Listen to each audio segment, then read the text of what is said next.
Live from our 7 Tasmania studios, your nightly news with Louise Huber begins now.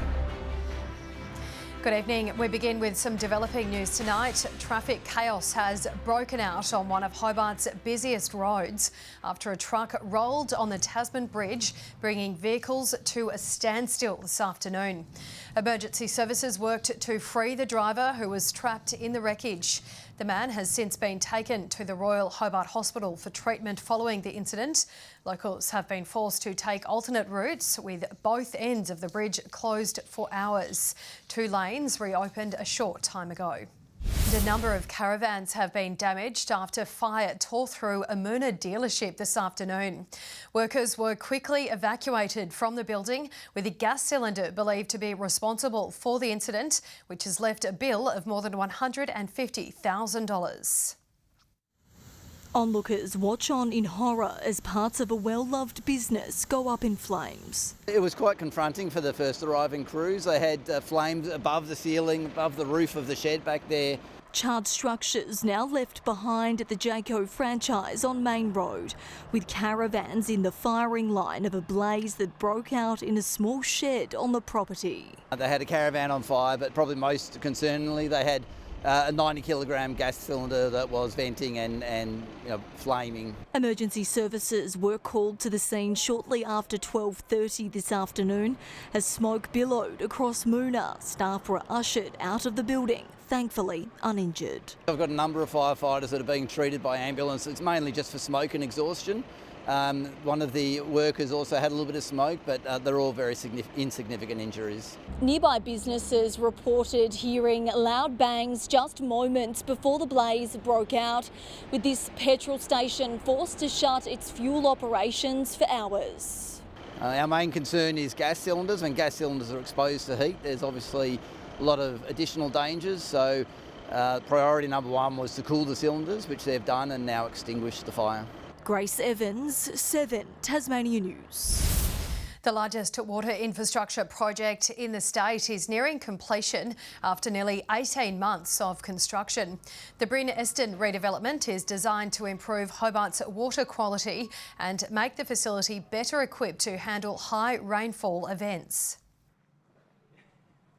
This facility that's been built will be able to treat that poorer water quality. So going forward, there will be no need to restrict water supply into the community. It means a much greater level of safe water supply and security. It also means that we've created 2,000 jobs and supported those jobs during construction. It's hoped the site will help meet extra demand from the city's growing population. It's expected to be up and running by the middle of this year. A mainland conservation group is taking aim at Tasmanian leaders as we approach another duck hunt season. Population numbers have taken a hit in the past decade, but the government says there's no need for concern. Tasmania's thriving ecosystem is in the firing line as we edge closer to a 3-month-long duck shooting season in March. Tasmania is a refuge, and we need to think about what the populations are like for all of Australia, not just for one state at a time. The regional Victorians opposed to duck shooting group claims waterfowl numbers have fallen to below 100,000. We really should be using these La Nina years to give the populations a breather, a chance to catch up and to recover from past years of drought and shooting. Wildfowl are well dispersed around the state, and therefore you're not going to see a situation during the recreational duck hunting season of concentrated populations being over-targeted. The group is still concerned, asking the state government for details on how much access shooters will have and what monitoring there will be. A spokesperson also accusing the government of cruelty and turning a blind eye. Some birds are shot but still fly away to die later, and the RSPCA estimate that's somewhere between 25 and 35% of the birds that are shot. We do respect different people's opinion, but we do have 3 decades of surveys on wildfowl populations across Tasmania. Wildlife experts now pleading the government to mirror Queensland, New South Wales and Western Australia and ban recreational shooting before it's too late. Brianna Boylan, 7 Tasmania News. A structure fire in St Leonards this morning has been deemed deliberate. The small blaze broke out at a vacant warehouse on Board Mill Drive at around 6:30. Fire crews from Launceston, Ravenswood and Rochalee attended the scene after receiving the call just before 6 o'clock. It's estimated to have caused $5,000 worth of damage. A Tasmanian shipbuilding company is leading the way in innovation, putting forward grand plans to deliver the world's first large electric ferry. Incat behind the proposal for a zero-emissions boat, which would be delivered to its long-term South American customer. The organisation has recognised the challenges behind bringing the idea to life, with work now underway to determine the possibility of an electric battery solution. A new mental health facility will open to the public tomorrow, offering immediate support services. Tasmania's first Head to Health centre aims to offer a visible and accessible point of entry for Tasmanians in distress. A new home for Head to Health has opened its heart and soul to Northern Tasmanians. Being able to find some support which is discreet, private, warm, accepting, and helpful has been terrific. The new hub for mental health in Launceston aims to provide a safe space for those who are struggling. Having a new purpose-built building in the community as where we stand today means that there's easier access. It's an opportunity for the service to grow. Based on community consultation, the facility has been carefully curated, featuring curved corners to create an open and inviting environment. I think it's going to be really well received. We've got those nice welcoming touches with the art. The artwork has been donated by a participant of our service. In fact, they're probably one of our first participants. The service priding itself on providing immediate mental health support. We work on a very simple process, which is it's no cost. Tricia and I are employed to use our lived experience. That's to instil hope and help build self-advocacy skills for those people that might be experiencing some distress. In its first year of operation, the service has helped more than 900 people. You don't have to be a particular type of person or have a particular type of problem. You can just come in and get the help that you need as you need it. An after-hours service will come online in the next few months, hoping to relieve pressure on our state's emergency departments. McKenna Bailey, 7 Tasmania News. A bride's big day out has come to a crashing halt at the hands of a runaway vehicle. The bridal car was on its way to the ceremony in Launceston when a white SUV lost control and smashed into it. The bride got out and appeared unharmed, although it's not clear if she made it to the church on time. Emergency services attended the scene to make sure the driver of the SUV was okay. The man who's taken the Hobart Hurricanes by storm wants to return to Tasmania for the next Big Bash season. Paddy Dooley telling 7 Tasmania he feels like he's playing with house money and is embracing his opportunity to play at the highest level. He's a cult hero of Tasmanian cricket. Yeah! He's in room and knocks him over. What an over from Dooley.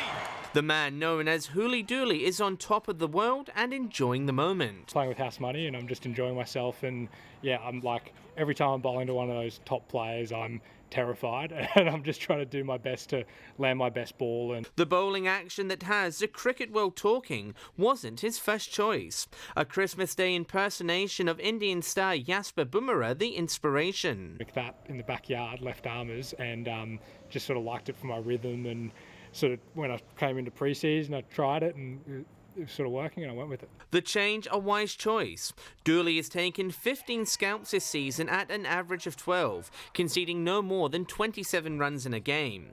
Also making an impact in the field, the spinner is looking to have fun and do his job. I'm just treating each ball as a set play and trying to have an impact each ball, whether it's being a defensive or looking to take wickets. Also earning the praise of Mark Waugh, with the legend calling for him to tour India. He's got some tricks which I think you're going to need against the Indian batsman.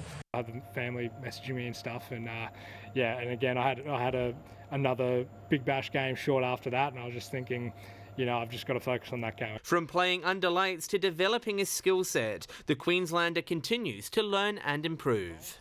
Making sure that I'm working on stuff, keep trying to evolve, but at the end of the day, I've got to hit my 24 balls in a match. And as for next season, he wants to come back. Been some discussions, yeah, so yeah, we'll see what happens. John Hunt, 7 Tasmania News.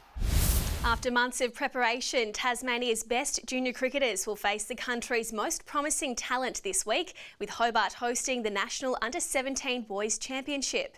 The Tigers started their campaign against Victoria Metro at Blunston Arena this morning. The tournament is a stepping stone towards playing at a higher level. Win or lose, it's not the end in the world, but if they're playing the right way, then that gives us the best look to see if they're ready to go and progress to being a first-class cricketer. We've all been told what our role is, so I reckon all the boys try and play their role. If we play our role, everyone's happy, I think. Tasmania getting off to a good start. The Tigers dismissed Vic Metro for just 187 and a late Victorian fight back to win by 2 wickets. An NBA legend has gate crashed the Jack Jumpers practice today. Dirk Nowitzki, who won the 2011 NBA championship with the Dallas Mavericks, stopping in for an hour to grace the players with his golden expertise. I always want to add something to your game, become a better all-around player. It's a bit of a surprise. Obviously someone I've looked up to throughout my career, and I have tried to take some offensive things from him.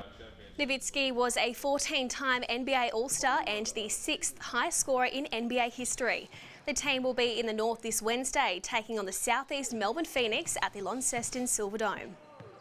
They're in the top 2 talented teams in all of the league, in my opinion, from top to bottom, with just the talent they have over there. So we'll again have our hands full. The Jackies are currently 4th on the ladder, 2 places ahead of the Phoenix. Tassie cyclist Lauren Perry is set to race in Europe this year. She's been picked up by the UAE development team, which rides in the sport's major European tour. The team is a launching pad to the senior contingent, potentially opening the door to bigger opportunities. Perry recently swept up multiple titles at the Tasmanian Christmas Carnivals, including national honours in the elimination race and the Omnium. A scary moment for Tasmania's Nicole Frayne in the women's Tour Down Under. She was involved in a nasty crash during stage 2 through the Adelaide Hills. Amazingly, she managed to chase down the field and finish the stage 6th. She's also 6th overall.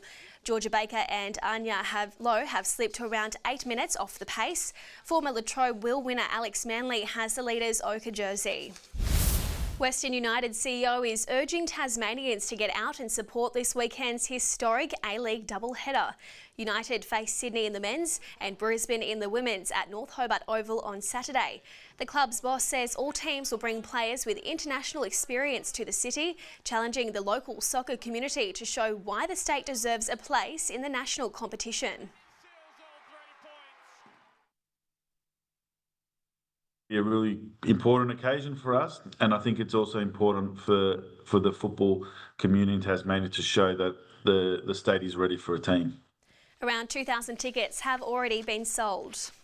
Good evening. Hope you all had a great weekend. Not too bad around the state today. 20 degrees in Hobart, Devonport and Burnie. Launceston reached 24 this afternoon. Strawn and Ouse also 24 degrees. Bushy Park 23. Friendly Beaches 22. Grove 21. Lowhead and Flinders Island a top of 20 and King Island 19 today. Mostly cloudy conditions over the north with the clearer skies over southern parts. You can see that cloud through Bass Strait. That's also attached to cover over Victoria and southern South Australia. A large area of cloud also sits over Queensland. Tropical storms were produced from the cloud there over the top end. Now tomorrow a cold front approaches the state. Troughs abound over the mainland and high pressure ridges over eastern New South Wales and southern WA.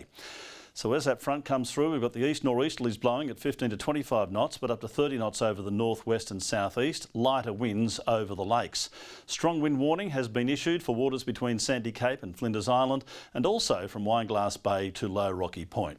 So what's happening tomorrow? A few showers might move in later in the day, but it'll start out partly cloudy in Hobart, a top of 30, 27 for Adventure Bay, partly cloudy for Tarraleah, 30 the maximum. Launceston a top of 29 tomorrow and cloudy. 25 for Devonport, a late shower moving in. There it is also for Bridport, 26 degrees tomorrow. Burnie expecting a shower or two, 21 the top. 33 in Strawn, a late shower after a humid day, and 26 the top for Marrawar as the winds pick up. St Helens 23 tomorrow, Swansea cloudy and 27, Whitemark partly cloudy, 26 on Flinders Island. The UV tomorrow reaching an extreme 12 with the sun up at 4 minutes to 6. Showers shifting across the state on Wednesday, contracting to the west, south and northeast. Conditions clearing on Thursday, but still plenty of cloud. And on Friday, partly cloudy, temperatures in the low 20s, a little cooler in Burnie. Let's look further north. In Perth, a sunny 29 tomorrow, a hot day in Adelaide and Melbourne, partly cloudy in Canberra and Sydney. Sunny weather for Brisbane, but showers and storms over the top end. It's sunny and 19 right now in Hobart, 23 in Launceston, bit cloudy over Devonport and currently 18 degrees. Hope you had a great weekend, Lou. I spent most of mine telling people about the wonderful benefits of dried grapes. It was all about raising awareness. Good, you're very good at raising awareness for those things. Thank you for that, Murph. That's all your news for this Monday evening. I'll see you again later on with updates. Thank you so much for joining us tonight. Good night.